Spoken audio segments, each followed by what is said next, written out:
Welcome to the Fuel Pulse Show podcast, where we talk about all things fuel for all kinds of people. I'm your host, Erik Bjornstad, and I will be your guide through the ever-changing world of fuel. Here at the podcast, we talk about elements related to all the different kinds of fuels that we use both on the job and professionally and at home, as well as all the equipment and the engines that use that fuel both at work and at home, which means Fuel Pulse Show podcast is for everyone. So, what are we going to talk about today? Well, a big topic of the last 15 years or so in the fuels arena has been renewable fuels. Ethanol, biodiesel, those are the big ones that come to mind for most people when they think of this thing, renewable fuels. But as time has gone on, other players have entered that fuels playing field, so to speak. And these may be some of the ones that a lot of businesses aren't that familiar with. So today on the podcast, we have a special guest lined up who is one of the best people available to tell us about one of those emerging players, the renewable fuel known as renewable diesel. And that special guest is Matt Leucke, technical manager for Neste, perhaps the world's leading producer of renewable fuels. They also produce a lot of renewable feedstock solutions for use in the polymers and the chemicals industry. So they've got their hands in a lot of really important things. Now, more specifically, Matt is the technical manager for Neste's U.S. renewable road transportation business arm. He brings almost 20 years experience in diesel engines and energy industry experience. And in his professional position, he tends to, one of his responsibilities is he gives a lot of technical expertise to a bunch of stakeholders in that area. He talks to engine OEMs, he talks to fuel distributors, of course, he talks to customers, and also Neste's internal teams as well, which means he's kind of like the guy responsible for giving people all the answers, which makes him exactly the kind of person we want to talk to. He holds a BS Engineering Technology degree from Texas Tech and an MS in Global Energy Management from the University of Colorado. So, Matt Leucke, welcome to the podcast. And I guess all that makes you, a red rating buffalo, perhaps? Yeah, basically. Thanks for having me. But yeah, I've got a little variety in the background. Yes. Well, we're definitely glad to have you on the Fuel Pulse Show podcast today. Talk about one of those things that I get the sense people have been hearing about off and on for a little while, but they're not exactly clear maybe on what exactly it is. Maybe, I don't know, maybe they get confused by all the different green terms that they hear bandied about at different parts of the media. Bio or biodiesel, renewable, clean diesel. We hear a lot of these terms. And they maybe even get the sense that there could be substantive differences between them, but they don't really understand it. And if renewable diesel, the thing that you're heavily involved with, if that has the potential for doing the amount of good for the national energy landscape as we think it might, then it's probably going to be important for the business adopters as well as consumers, but the business adopters to really understand what it is. Because I think one thing we know is people aren't going to use it if they don't have confidence that they know what it is and why, but maybe more importantly, why it's good for their business. So Matt, maybe we can kick this discussion up with a little primer, I never remember how to say that word. So a little primer on renewable diesel for all the people and the businesses in our audience who maybe aren't yet familiar with. You've got this term biofuels, right? Or bio-based diesels. So that's the big broad term. Underneath that, you have kind of two different fuels. You have a biodiesel and you have a renewable diesel.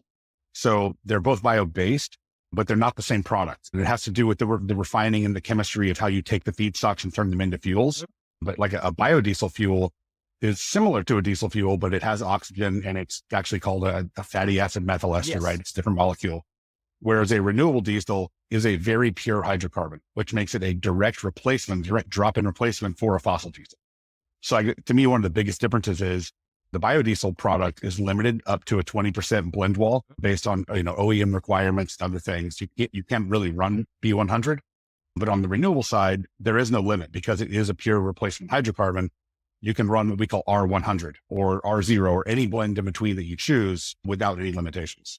Okay, so yeah, so when we're talking about, you said something there, when we talk about renewable diesel, you talk about the percentages, you're saying it's R100 or R10, whatever. Whereas with biodiesel, of course, it is B100 Right. and then B20 or B5. So that's useful nomenclature there. So it when you mentioned the blend wall, the B20, so speaking to the audience here, what you're referring to is and correct me if I'm wrong, or if you can say this better, but the blend wall in this context is what the OEMs really want them to kind of stay below as far as the concentration of biodiesel is. Just like with ethanol, E10 is kind of the sweet spot nationally.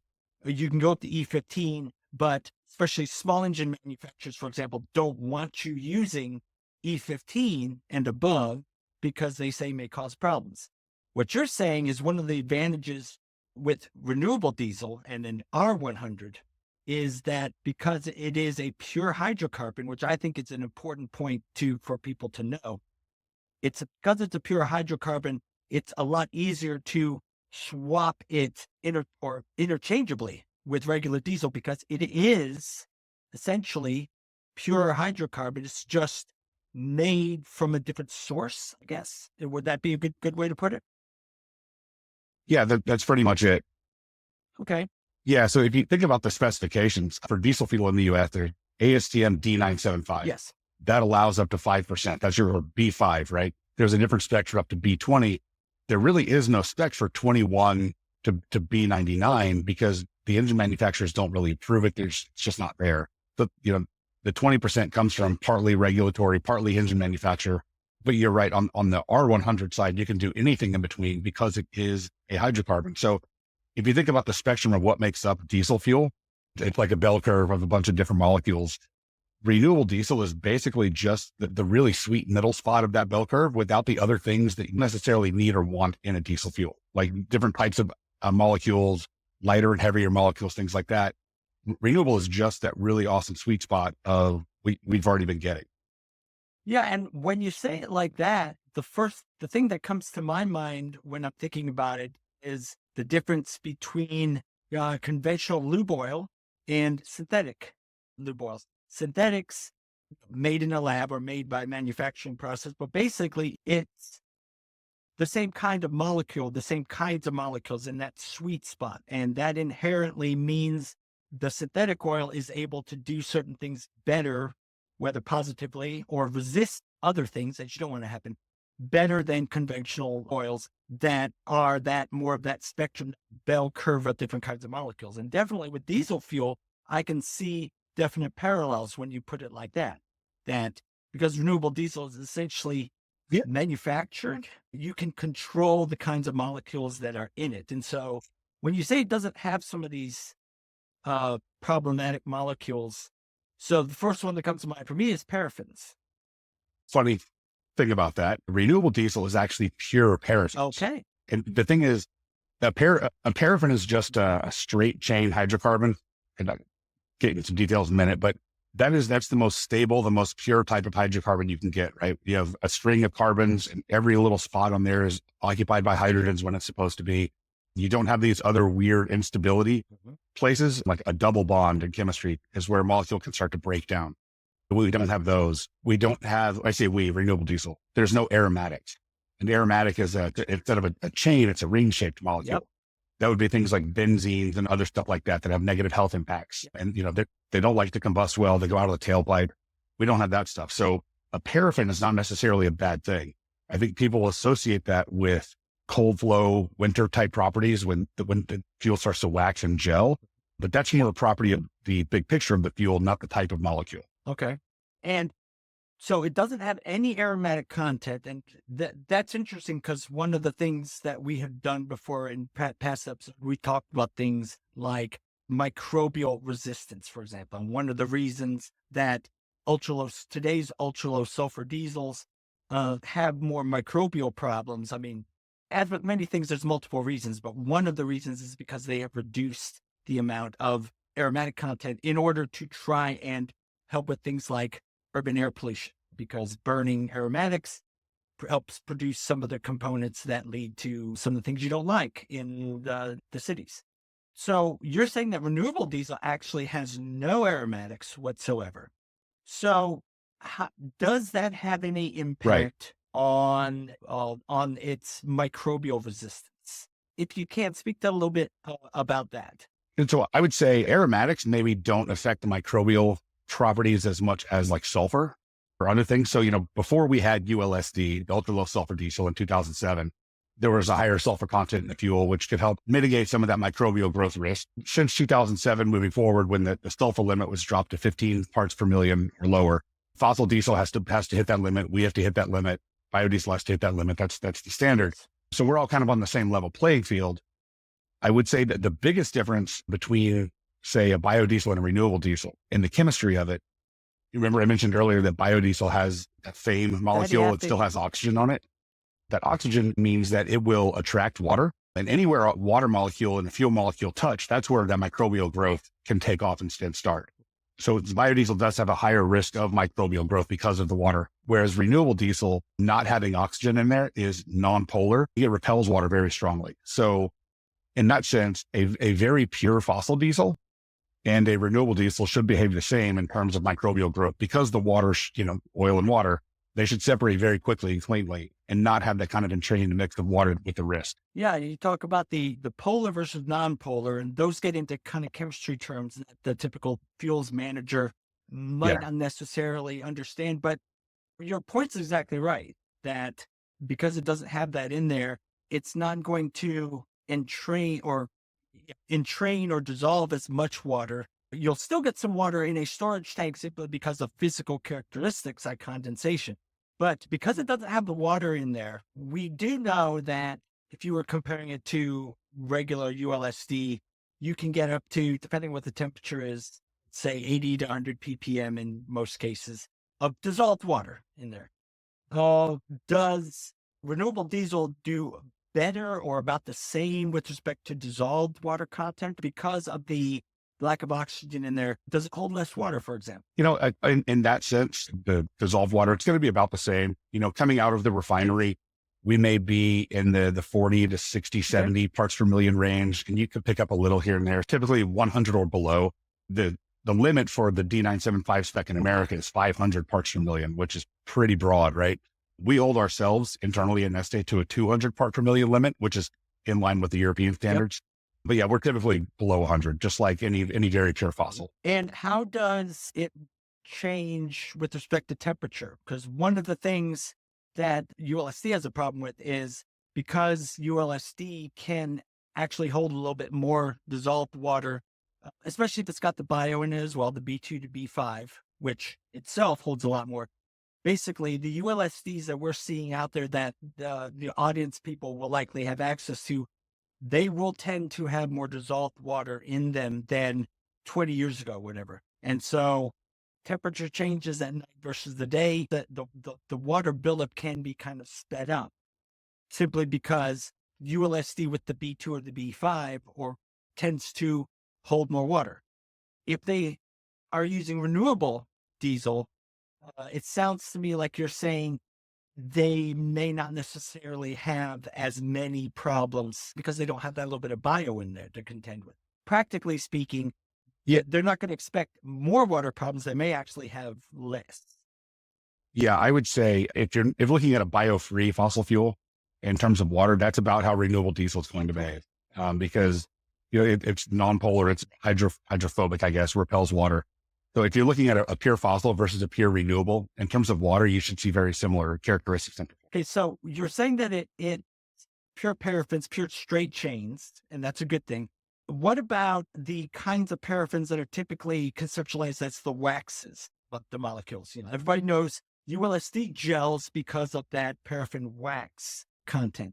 But sounds like you may be saying that renewable diesel, while it does have certain kinds of paraffins in it that make up the majority or all of its composition, it may not necessarily have the kinds of paraffins that would come out of the fuel and lead to gelling issues. So basically, how does renewable diesel handle the cold weather compared to conventional ULSD? Yeah, it's a really good question that we get a lot. So, like I said, paraffin is not necessarily a bad term. So think about a candle. A candle at room temperature is solid, right? But as you heat the candle, it turns into a liquid. That just has to deal with the properties of the paraffin wax. Now, if you change the properties of that candle, you could make it liquid at room temperature without heating the room, right? That's basically what we do in the production process. We change the chemistry of the fuel a little. Where that transition point is between solid and liquid, we just push that way down below freezing where people need to be. We have control over that in the renewable diesel process. And I will say that on the biodiesel production side, they don't have that control, which is why you'll see higher cloud points for a biodiesel and different things for different feedstocks. Okay. But on the renewables, we do this really cool step called isomerization, Yes. where we just kind of rearrange a few of the molecules and make them more slippery against each other, basically, right? So we take that liquid to solid transition point, like I said, depress it down below freezing, and we can make a summer grade, a winter grade, an Arctic grade. Right now during the summer, we're making during the winter, our standard product is -4 Fahrenheit. Okay. And, we talk about cloud point as opposed to like cold filter plugging point or gel point and stuff like that, because that's the first indication that someone will see there's an issue. When you visually start to see those wax crystals, we can have complete control over that in our process and deliver really what any customer needs. Yeah. Yeah. And so when you say you can get a -4 cloud point, whereas the cloud point for, let's say, the Magellan pipeline is, I think, like 16 Fahrenheit. So you're talking about like a 20-degree difference. Anybody who has to manage the fuels if they're living up in Michigan or whatever knows that's a really good thing to have, is a fuel with a cloud point of -4. It definitely helps with those winter operations. So for the Arctic, so you got a summer renewable diesel, winter renewable diesel, then an Arctic one. What are the cloud point differences, generally speaking, for those three? Is -4 the summer or the winter or the Arctic? So you're going to have to bear with me here because I tend to think in Celsius because Neste is a European-based company. Absolutely. So during the summer, our cloud point for Neste facilities is -12 C, which is, I believe, around 10 and a half Fahrenheit. During the winter, it's -20 C, which is -4 Fahrenheit. So that's what we're going to be bringing to the U.S. market, right? When I say Arctic, I'm thinking more like Baltic, Scandinavia, Sweden, Finland, places over there. It's cold. We'll do -31, -32 C. Okay. And it gets very cold there. If you need to go colder than that, say you're up in northern Canada in the mines or something, right?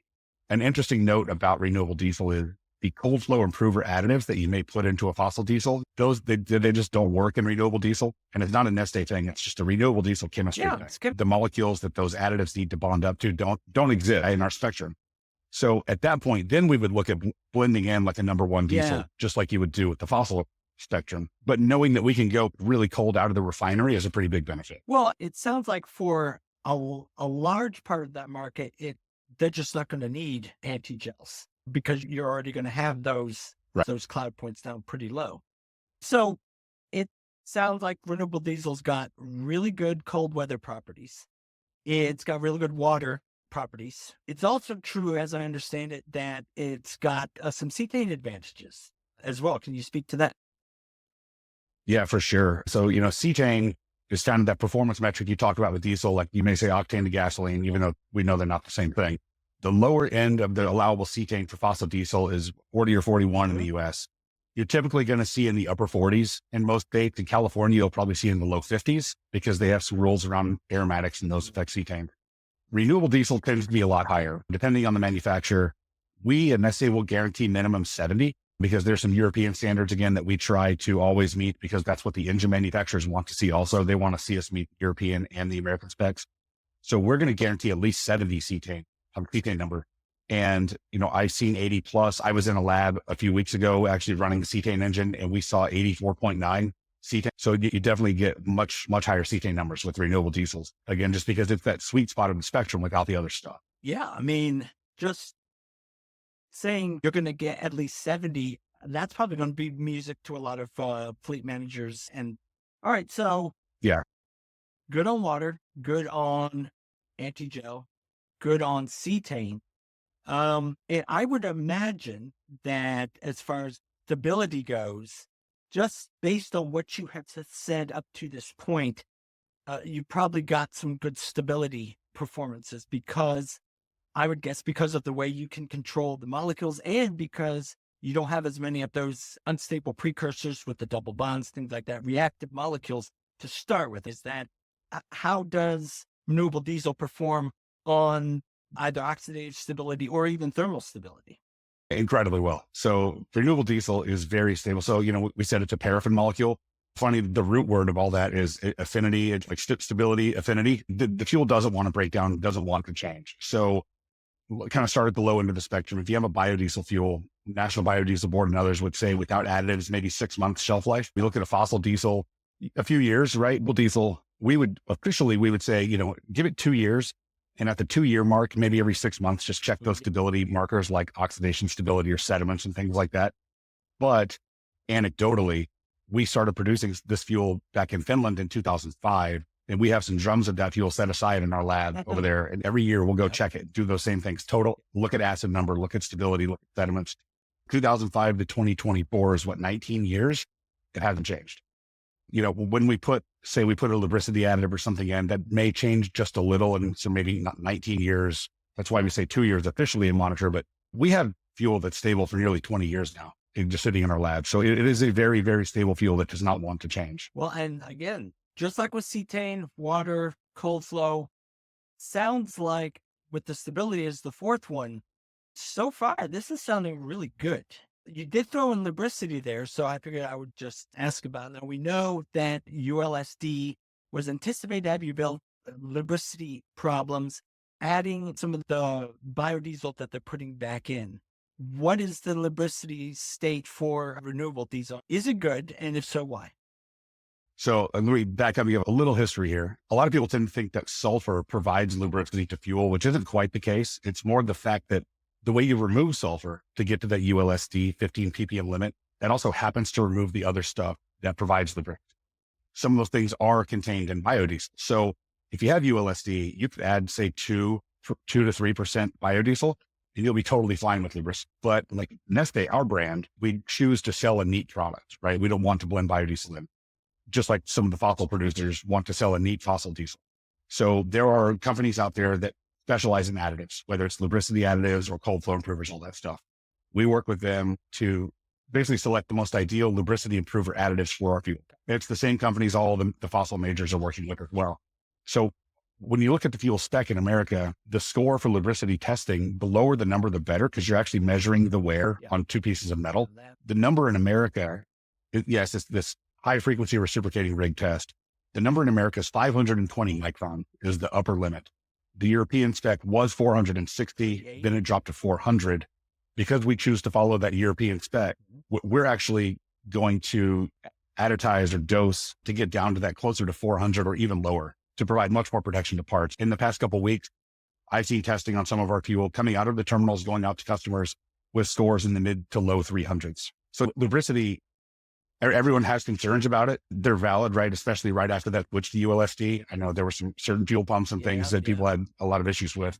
But renewable diesel would go with the right additives and chemistry. It's not going to be the issue. It's not going to be the cause of any problems for customers. Yeah. And in fact, you probably get some better protection because of that extra dosing. So you do sell a neat product, but is it basically that you recommend that they dose with lubricity treatment, or can you also do that on the production end? We ask customers don't put additives in. When the fuel leaves us and goes to a customer, it is ready to go. So we're putting in the additive to make sure that there's not a drop of fuel out there that is not going to be tar standard. All right. So good on water, good on stability. You've got the lubricity problem solved. It sounds like for the future, as this hopefully becomes more and more widespread, if customers don't have to treat for cold flow in most situations, if they don't necessarily have to worry about lubricity, they definitely don't have to worry about cetane. So in terms of what would they need to pay more close attention to, I would think that just the normal checking their storage tanks for water, making sure there's no microbial growth in it. I mean, that would probably be the big one in the future as well. But as far as most of these other things, sounds like renewable diesels has solved many of those problems. Yeah, I would say it's going to remove some of the headaches. Like you said, what we say, maintain your good housekeeping practices, right? Keep your tanks clean, drained, and dry. Just treat it like you would any other typical fuel. but it's not going to encourage more issues than you may experience with your regular fossil diesel or anything else. You don't do the same operations you've always done. You're just going to get more benefit with the product in the tank. No, that's fair. So having talked about the properties, I want to take a half a step back again, in the interest of helping the audience understand what it is that they're talking about. Now, I think you've done a great job so far of explaining essentially what it is. Can you kind of describe for the layperson how it's made? Because they might know, for example, maybe they know that biodiesel is something that's produced through chemical reaction processes from a fat or an oil like soybean or canola or whatever. And they chemically process it and they come up with this fuel that is not a pure hydrocarbon, but it burns like diesel. What is renewable diesel actually made from? And what's a simple way of explaining how it's made? Yeah. So kind of back to earlier, right? The big umbrella, the bio-based diesel umbrella, that umbrella includes feedstocks, right? So renewable diesel and biodiesel can be made from the same stuff. Okay. Anything that has these fat molecules in them, these triglycerides, you can make these fuels from. For us, for our company, we choose to use waste and residues, which would be things like used cooking oils, animal fat, things like that. You could also use things like soy and some other crops. We focus on waste and residues, but that is a potential option out there. So when you make renewable diesel, that triglyceride is basically 3 hydrocarbon chains, but they're just stuck together. So you need to unstick them, right? You need to get the 3 hydrocarbon chains, then the other stuff off. So we do one step called hydro treating, which is not something you can do in your backyard or garage. High temperature, high pressure hydrogen in a big reactor. It's going to break apart that molecule. So we're going to get 3 diesel molecules, but as a byproduct, we're also going to get water, which goes to a recycling facility, and actually renewable propane as well. And then from there, we'll just do that next step. We'll do that next isomerization step where we dial in those full properties for the market we're going to. And then that's pretty much it. We're not having to deal with the glycerols and the other byproducts that bio guys may have to deal with. We're breaking apart the molecule and using every bit of it that we can for different things. Okay. So you're saying that it uses a lot of the same feedstocks as biodiesel. Does that influence the cost of production materially? Because I know one of the problems for, let's say, local government entities who want to use more biofuels, they buy biodiesel, but they have problems getting consistent properties because the feedstocks are changing. And we know there's a big difference in cold flow. They're not a problem in Florida, but cold flow and stability, depending on what feedstock you make. And a lot of those choices for switching feedstocks have to do with availability and financial costs. So is renewable diesel sensitive to the same kinds of things? And is that a hurdle that it's going to need, let's say, tax incentives to help overcome? Let me go a couple different directions on this and hit all your points. So from the front, I'm going to talk about Neste specifically, because we choose to focus on waste and residues. I guess, first of all, the renewable diesel process, that hydro treating, means that no matter what feedstock you use, the end product is always the same, right? So we're not feedstock dependent. But because our production technology, we call Next VTL, or next generation bio to liquid. Okay. Part of that process is some pre-treatment that we've developed as well. Our pre-treatment process allows us to use lower and worse quality feedstock, really dirty animal fats and other stuff like that maybe some other producers are not able to use.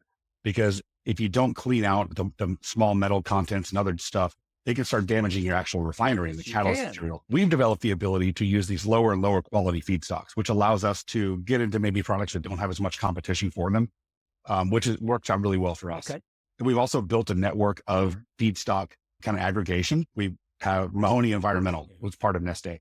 They're going out and actually collecting used cooking oil from restaurants, thousands and thousands of points across the United States, doing that individual aggregation. And then we're building up kind of a vertically integrated feedstock side as well that allows us to have control over this stuff. So I'd say we're doing our absolute best to make sure that we have control over our own destiny in that sense.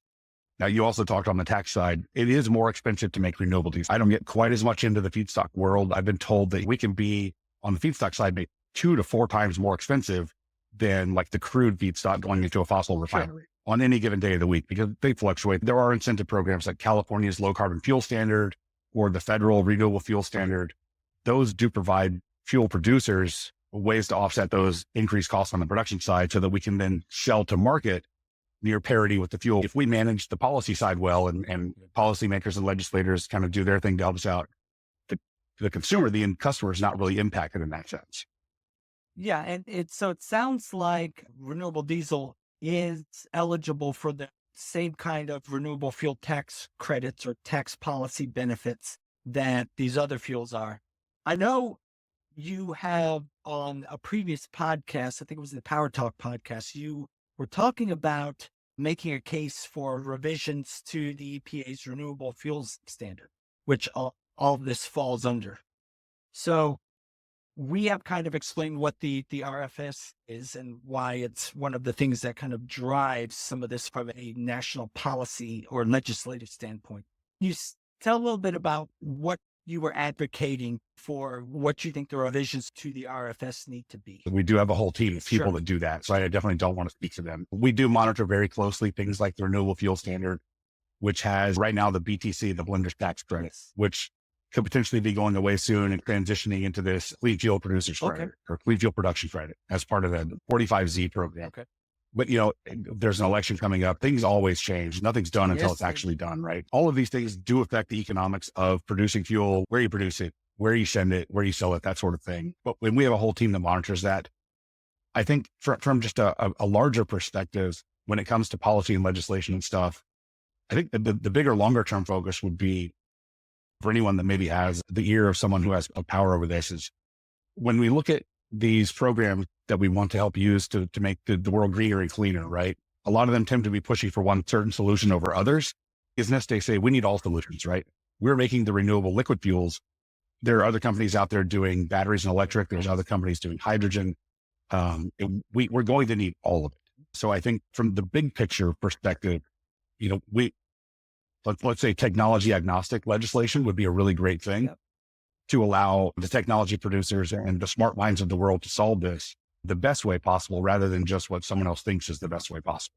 I think that's a really good and important point to reiterate to people is given the environment we live in, there's a tendency for people, I think, to oversimplify both the problems and the solutions. And so we're talking about this big goal of, materially affecting climate change and doing things like the International Energy Agency has their net zero.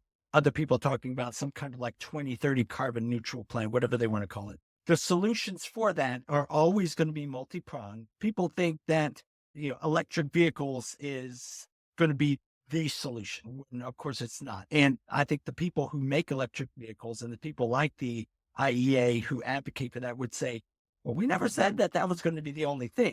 But I get the sense sometimes that the people who are the detractors want to make it appear like the other side is saying, well, we're just going to make people drive electric cars when nobody's actually saying that. So to me, it sounds like what Neste would advocate for is renewable diesel as one significant part of a multi-pronged approach to trying to reduce carbon output, trying to climate change, trying to move towards this carbon neutral goal. And from everything you said about it, it sounds like it's a worthwhile thing to help move in that direction, And I think one of the cool things is, there are certain legislators or bodies, whoever, that think, EV is the answer. And for things like light duty passenger car, it may be, that may be the way it all goes. But we focus also on what we call the hard to abate sectors, right? Things that you're not going to see a battery in for quite a while, like locomotive, off-road, any off-road machinery, over the road trucks, your 80,000 pound semi trucks, that sort of thing. To that point, last year or beginning of last year, the state of California realized that they have a lot of marine traffic in and around the state, and they wanted to clean that up, but the battery technology didn't exist. So there's a mandate now that all commercial harbor craft in the state of California must run renewable diesel. Okay. So they're starting to see that maybe the battery isn't the solution for everything. Maybe there are other solutions out there. And so we just need to expand that mindset everywhere, at least, before they go putting rules in place. Because once a rule's in place, it's very hard to change. But if we can help educate before the rules are in place and have them be a little more broad, a little more agnostic, a little more open to everything, that's going to help all of us.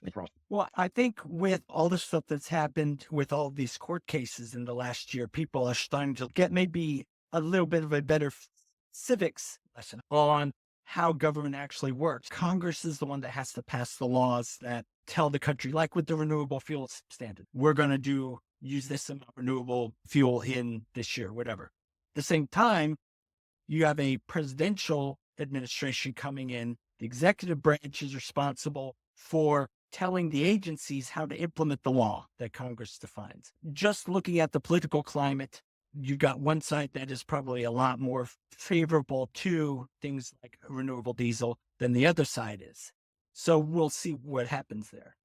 One thing we haven't touched on, but relates to all of this, we've talked about the cetane properties. We talked about the stability properties, the fact that it's hydrophobic, so it doesn't retain as much water. What's the emissions picture for renewable diesel? I mean, one reason biodiesel was put in, it was supposed to have a better net carbon equation because you're making it from renewable feedstocks. And same true with renewable diesel. Can you tell the audience a little bit about how renewable diesel compares to these others? Yeah. So there's kind of two prongs on the emission side. So first would be what we call engine out. So on the engine out side, say you're pre-2007, you don't have a DPF, you don't have SCR. Because of the high cetane and low aromatics or zero aromatics, there's a lot less particulate matter being made, Nice. or a lot less soot being made. So say you do have a DPF, you're putting less soot load into the DPF, or you're putting less soot into your EGR coolers and valves, and your EGR system's going to stay cleaner. On the DPF side, you can start extending those region intervals or extending ash clean out intervals, that sort of stuff. Less downtime for DPF maintenance, which is honestly, we have customers that are telling us, guys who do a lot of data management here, 1.5 cents per mile savings just because of DPF maintenance reductions and increased uptime. That adds up, right? I guess quick sidebar, people are saving another 0.5 cent by just extending oil change intervals because you're not degrading your engine lube oil as much either with it, because you're not pulling fuel down into the cylinder because it's burning more cleanly, all that sort of stuff. Now, say you didn't have an SDR system. So you're in that 2007 to 10, 11 range in there, 10 to 11% less NOx coming out of the tailpipe. Nice. Just because it's going to burn a little more complete combustion because of that hydrogen carbon ratio in the fuel and that kind of stuff.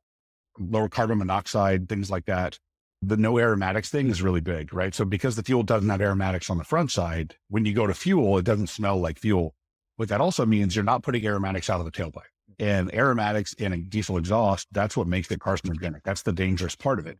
So, there are some kind of health benefits that can be applied there by not having aromatics coming out of the tailpipe, especially in stationary applications, agriculture, power generation, say like school buses, when you're walking around the back of a bus. Not everyone is a Class A truck that has the ability to drive away from their exhaust all day long. So there's that. And then we kind of touched earlier, the big global zoom out picture is the carbon footprint as well, because those are emissions also, right?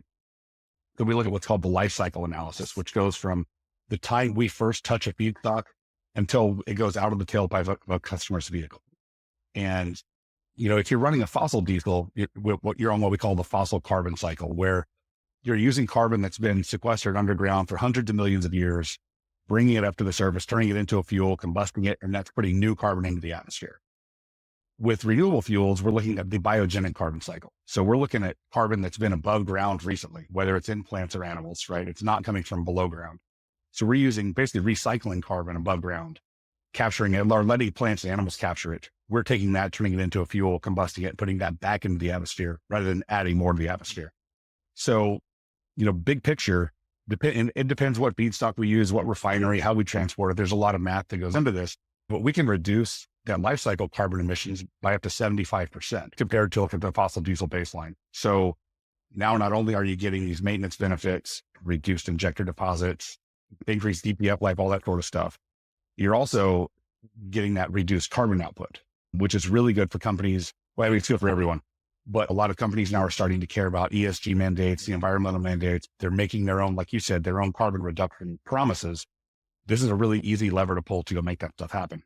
Yeah. Everything that you're saying should be things that should be music to everybody's ears, whether it's the operation, the fleet manager guy who cares about the water and the stability and stuff, or the people who are, they care about the environment. Yeah. That doesn't sound like there's a lot of downsides to this, apart from maybe the cost of production and having to be mitigated by tax policy. And, that could go away. Now, hopefully it won't. How does the market look I mean, this was invented, I won't say invented, but 2005 is when you mentioned they started producing this in Finland. In the United States, what do you think the realistic outlook is for it? I mean, we know what we want the ideal outlook to be, which is that it has as wide implementation as possible. But what is the market outlook for the United States look like right now for renewable diesel? Yes, I'll give you a little history here too. Yeah, so we developed the technology back in the mid 90s. I think we patented it in 96. It took about 10 years to commercialize. So we started producing in 2005, 2016, 2017. This fuel was going to the market, but it was being blended in with fossil diesel. Okay. It wasn't being sold as a neat R100 renewable diesel. So it's existed for probably a lot longer than people realize. Neste specifically, we've made our brand, Neste My, to start selling that neat renewable diesel direct to consumer in that 2016, 2017 timeframe. We really started pushing it. So that's when you really start hearing about renewable diesel, or HVO, right, is the other term. Okay. Hydrotreated vegetable oil is the term some people use. It really started taking off then. And so now you've got not only Neste leading the way, but you've got a bunch of other oil companies, some of the majors doing conversions, Shell, Chevron, those type people. You've also got new startups doing specifically renewable diesels. The market has grown a lot. And I'd say we're looking by the end of the decade, probably 2 to 3x growth in the availability globally, just because there's such a push kind of culturally and legislatively to get the renewables out there. And all these producers are seeing potential there. So there's a lot of growth coming ahead of us. And then this kind of ties slightly into the renewable jet fuel world too, like SAF, because diesel and jet fuel is fairly similar. Yes. This whole liquid renewable space is going to grow a lot. So not only are you going to see increased production with what we're doing now, there's even new technologies being developed to use different feedstocks that maybe aren't fats, oils, and greases, looking at lignocellulosics, which is forestry waste or crop waste or algae, even power to X or e-fuels, right? With carbon capture and renewable hydrogen to make fuels. There's a lot of really cool stuff coming too. So we're not near tapped out on what these fuels are going to do. Yeah. And hearing you talk about some of these other things like the renewable hydrogen, for example, when I talk to people about renewables or clean energy, things like that, so in my professional capacity, we have been in the conventional petrodiesel additive and service industry or sector, if you will, ever since 1909, when we were started. But it's one reason we're talking about this on the podcast. It's because we recognize that this is a good thing. Not, petroleum fuel usage is not going to just magically go away after 2030. There's going to have to be phased in solutions to get us to the place where everybody wants to be, are going to have to be phased in. So there's room for everybody. But when you talk about all these other things, I think one of the things that people, they overlook when they oversimplify this kind of situation is that there are a lot of really smart people who they want to do something good and they view the clean energy thing as meaningful. Any question that the average person can bring up when it comes to renewable energy or electric vehicles or whatever, there's already people who have been thinking about that question and have been working on it. I think that as time goes on, we're going to be seeing a lot more things coming to the forefront that are going to surprise a lot of people. And that, I think that can only be good, really. Yeah. Like you said, I think when an idea hits the general public, whatever you want to call it, you're right. Someone has been working on it for probably a decade before them. A lot of future thinking researchers and scientists and things like that see not one step down the road, but 2 and 3 steps down the road. So like I said, we're on the fats, oils, and greases, the waste and residues now. We have small scale production of e-fuels right now. And that is, probably 2 generations of technology down the road, but it does exist. We put a lot of money into research and development. There's a very large percentage of our company that is just in development, project development, technology development, that sort of stuff. So we want to keep leading the way. We led the way into renewable diesel. Now we want to lead the way into the next generation and the next generation of the liquid renewables. Okay. I think to kind of wrap this up, I guess the last question I would pose to you is, in terms of getting renewable diesel to the position where you all would like it to be, at least here in the United States, what do you think would be the single best thing that could happen that would help renewable diesel become more widely available and more widely used across the country? So I think there's probably two things that are equal. First is education. We want people to understand what it is, how much better it is maybe than things they've experienced in the past, kind of understand that it's a drop-in replacement that is available today, right? You're not having to install charging stations or hydrogen compression. Like you can do this right now. That's a really big thing. Like we touched on the legislation, right? The more we get these positive policies in place that encourage whether production or importation or whatever else into these markets, that's just going to drive more innovation, drive more production. Right now, California, Oregon, Washington, the West Coast have these programs in place. That's why that's the market for the fuel. But we see the Northeast centered around New York, New Jersey, Massachusetts. These states are probably next to come up with a program. Actually, New Mexico put one in place very recently. As more states do this, it gets more traction, it gets more volume into the market. So yeah, just letting people know what it is, that they could do it right now without a wait, and then having those kind of incentives to bring everyone to the table, put all that together, and I think we'll see a pretty good change. Well, hopefully that's going to become a reality, because from everything you said about renewable diesel, it sounds like a really good thing. Sounds like we've got a lot of really good, smart people who are working on trying to come up with a solution that is going to be as good for as many people as possible. So I think you all are on a really good track. And I think with that, I think it's a good place to leave off with our discussion of renewable diesel. So Matt, again, thank you very much for joining us, taking some of your time to explain all of these things to the audience. And if they want more information about renewable diesel and what it can do for them, where's the best place for them to go? What's the best way for them to get in touch to inquire about that?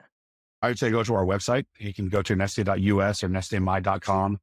There are contact buttons on there where you can reach out and actually send questions in. Okay. Things that are technical and product-based will come to myself or someone else. Things that are commercial-based may go to someone else. They'll get directed to the appropriate people. And that's going to be the best bet. And then honestly, just reach out for anything. If you know a friend in the fuel industry, talk to them, tell them to call us, talk to your fuel providers, your vehicle providers. Just anyone should be starting to get educated about this. But for us, our website's going to be the best way to contact us for anything you may need, including where to find the fuel. We've got a find fuel map on there with a list of our distributors and locations where you can go actually get gallons. Okay. Well, again, thanks very much for taking the time. We really appreciate it. And with that, that's going to be a wrap for this episode of the Fuel Pulse Show podcast. If you like what you heard and you haven't done so already, feel free to subscribe Thanks for having me. To the podcast at your platform of choice, whether it's iTunes, Stitcher, Google Podcasts, Amazon Podcasts, or wherever fine podcasts are played. And hit the subscribe button as well if you haven't done so already. Better yet, leave us a review, as that helps more people find us. So again, Matt, thank you for joining us. And for you, thank you for joining us. We'll see you next time for the next episode of the Fuel Pulse Show podcast.